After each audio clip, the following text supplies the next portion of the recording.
किसी आश्रम में एक साधु रहता था। काफ़ी सालों से वह इसी आश्रम में रह रहा था। अब वह काफ़ी वृद्ध हो चला था और मृत्यु को निकट महसूस कर रहा था।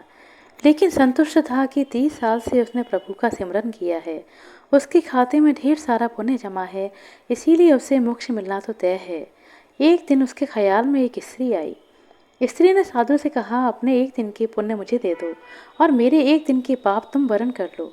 इतना कहकर स्त्री लोप हो गई। साधु बहुत बेचैन हुआ कि इतने बरस तो स्त्री ख्याल में ना आई। अब जब अंत नज़दीक है तो स्त्री ख्याल में आने लगी। फिर उसने ख्याल झटक दिया और प्रभु को याद करने बैठ गया। स्त्री फिर से ख्यालों में आई। उसने फिर से कहा, एक दिन का पुण्य मुझे दे दो और मेरा एक दिन का पाप तुम वरण कर लो। इस बार साधु ने स्त्री को पहचानने की कोशिश की, लेकिन स्त्री का चेहरा बहुत धुंधला था। साधु उसे नहीं पहचान पाया। साधु अब चिंतित हो उठा कि एक दिन का पुण्य लेकर यह स्त्री क्या करेगी। हो ना हो यह स्त्री कष्ट में है। लेकिन गुरुजी ने कहा है कि आपके पुण्य ही आपकी असल पूंजी है, यह किसी को कभी मत देना। और इतनी मुश्किल से पुण्यों की कमाई होती है, यह भी दे बैठा तो मोक्ष तो गया। हो ना हो यह मोक्ष से हटाने की कोई साजिश है। साधु ने अपने गुरु के आगे अपनी चिंता व्यक्त की। गुरु ने साधु को डांटा, मेरी शिक्षा का कोई असर नहीं है तुझ पर। पुण्य किसी को नहीं दिया जाता, यही आपकी असली कमाई होती है। साधु ने गुरु जी को सत्य वचन कहा और फिर से प्रभु सुमिरन में बैठ गया। स्त्री फिर से ख्याल में आ गई। बोली, तुम्हारा गुरु अपूर्ण है, इसे ज्ञान ही नहीं है। तुम तो आसक्ति छोड़ने का दम भरते हो। बीवी बच्चे दीन दुनिया छोड़कर तुम इस अभिमान में हो कि तुमने आसक्ति छोड़ दी है। तुमने और तुम्हारे गुरु ने तो आसक्ति को और जोर से पकड़ रखा है। किसी जरूरतमंद की मदद तक का चरित्र नहीं है तुम्हारा। साधु बहुत परेशान हो गया। वह फिर से गुरु के पास पहुंचा, स्त्री की बात बताई। गुरु ने फिर से साधु को डांटा। गुरु पर संदेह करवाकर वह तुम्हें पाप में धकेल रही है। जरूर कोई बुरी आत्मा तुम्हारे पीछे पड़ गई है। साधु अब कहाँ जाए। वह वापस लौट आया और फिर से प्रभु सुमिरन में बैठ गया। स्त्री फिर से ख्याल में आई। उसने कहा, इतने सालों तक अध्यात्म में रहकर तुम गुलाम बन गए हो। इतने साल के अध्ययन में तुम्हारा स्वतंत्र मत तक नहीं रह पाया। गुरु के सीमित ज्ञान में उलझकर फंस गए हो। मैं अब फिर कह रही हूँ, मुझे एक दिन का पुण्य दे दो और मेरा एक दिन का पाप वरण कर लो। मुझे किसी को मोक्ष दिलवाना है, यही प्रभु की इच्छा है। साधु को अपनी अल्पज्ञता पर बहुत ग्लानि हुई। संत मत कहता है कि पुण्य किसी को मत दो और धर्म कहता है कि जरूरतमंद की मदद अवश्य करो। यहाँ तो मैं फंस गया। गुरु भी कोई राह नहीं दिखा रहे, लेकिन स्त्री मोक्ष किसको दिलवाना चाहती है। साधु को एक युक्ति सूझी। जब कोई राह ना दिखे तो प्रभु से तार जोड़ो, प्रभु से राह जानो, प्रभु से पूछ लो कि उसकी रजा क्या है। उसने प्रभु से उपाय पूछा। आकाशवाणी हुई।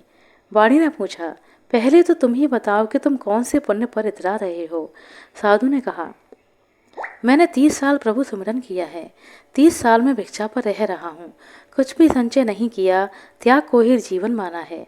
पत्नी बच्चे सब कुछ त्याग दिया। वाणी ने कहा, तुमने 30 बरस कोई उपयोगी काम नहीं किया, कोई रचनात्मक काम भी नहीं किया। दूसरों का कमाया और बनाया हुआ खाया। राम राम, ओम नमः शिवाय, जय माता दी जपने से पुण्य कैसे इकट्ठा हुए मुझे तो नहीं पता। तुम डॉलर डॉलर रुपया रुपया जपते रहो तो क्या तुम्हारा बैंक खाता भर जाएगा। तुम्हारे खाते में शून्य पुण्य है। साधु बहुत हैरान हुआ और सदमे में आ गया। लेकिन हिम्मत करके उसने प्रभु से पूछा, फिर वह स्त्री पुण्य क्यों मांग रही है। प्रभु ने कहा, क्या तुम जानते हो वह स्त्री कौन है। साधु ने कहा, नहीं जानता, लेकिन मैं जानना चाहता हूँ। प्रभु ने कहा, वह तुम्हारी धर्म पत्नी है। तुम जिसे पाप का संसार कहकर छोड़ आए थे, कुछ पता है वह क्या करती है। साधु की आंखें फटने लगीं। उसने कहा, नहीं प्रभु, उसके बारे में मैं कुछ नहीं जानता। प्रभु ने कहा, तो सुनो। जब तुम घर से चुपचाप निकल आए थे, तब वह कई दिनों तक तुम्हारे इंतजार में रोई। फिर एक दिन संचय खत्म हुआ और बच्चों की भूख ने उसे तुम्हारे गम पहुँच डालने के लिए विवश कर दिया। उसने अपने आंसू पहुँच लिए और नौकरी के लिए जगह जगह भटकने लगी। वह इतनी पढ़ी लिखी तो थी नहीं कि उसे कहीं नौकरी मिल पाती। तुम तो उसे बीच राह में छोड़ आए थे। उसे काम नहीं मिल रहा था, इसीलिए उसने कुष्ठ आश्रम में नौकरी कर ली। वह हर रोज़ खुद को बीमारी से बचाती, उन लोगों की सेवा करती रही जिन्हें लोग वहाँ त्याग कर चले जाते हैं। वह खुद को आज भी पापिन कहती है कि इसीलिए उसका पति उसे छोड़कर चला गया। प्रभु ने आगे कहा, अब वह बेचैन है तुम्हें लेकर। उसे बहुत दिनों से आभास होने लगा है कि उसका पति मरने वाला है। वह यही चाहती है कि उसके पति को मोक्ष मिले, जिसके लिए वह घर से निकल गया। उसने बारंबार प्रभु को अर्जी लगाई है कि प्रभु, मुझ पापिन की ज़िंदगी काम आ जाए तो ले लो, लेकिन मेरे पति को मोक्ष जरूर देना। मैंने कहा उसे कि अपना एक दिन उसे दे दो। कहती है, मेरे खाते में पुण्य कहाँ, होते तो मैं एक पल ना लगाती, सारे पुण्य अपने पति को दे देती। वह सुमरन नहीं करती, वह भी यही समझती है कि सुमरन से ही पुण्य मिलते हैं। मैंने उसे नहीं बताया कि तुम्हारे पास अथाह पुण्य जमा है, पुण्य सुमरन से आता नहीं। मैंने उसे कहा कि एक साधु है, उससे एक दिन की पुण्य मांग लो, अपने एक दिन के पाप उसे दे दो। उसने सवाल किया कि ऐसा कौन होगा जो पाप को लेकर पुण्य देगा।